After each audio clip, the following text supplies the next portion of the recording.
সকাল সকাল চলো বন্ধুরা, আজকে সকালের দর্শনটা তোমাদের একটু করিয়ে দিই, আমার সোনাদের।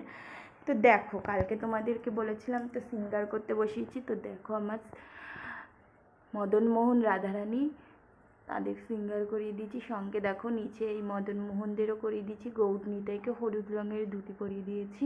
আর এদিকে দেখো আমার 3 ছোট্ট ছোট্ট সোনা, গোবর্ধন, গিরিরাজ আর কিশোরী, তাদেরও সুন্দর করে সাজিয়ে গুজিয়ে দিয়েছি। আবার কিশোরীর মাথায় একটা ছোট্ট ফুলও গুজে দিয়েছি। আর এদিকে দেখো দুপাশে দুটো গোমাতাও রেখে দিয়েছি। এইদিকে দেখো একটা ময়ূরও রেখে দিয়েছি। তো কেমন লাগছে সবাইকে। এদিকে দেখো সকালের বাল্য সেবাও হয়ে গেছে। তো এদিকে দেখো মা লক্ষ্মীকেও সুন্দর করে সাজুগুজু করিয়ে দিয়েছি। তো আমি যতই দেখি ততই মুগ্ধ হয়ে যাই।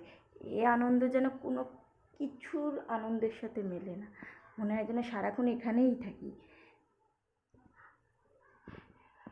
একটা অদ্ভুত শান্তি, কত জনম জনমের পুণ্য করে যে আমি তাদের দর্শন পেয়েছি। তো সবাইকে রাধে রাধে, খুব ভালো থেকো, সবার জন্য অনেক অনেক শুভকামনা রইল। আর প্রেম সে বলো রাধে রাধে।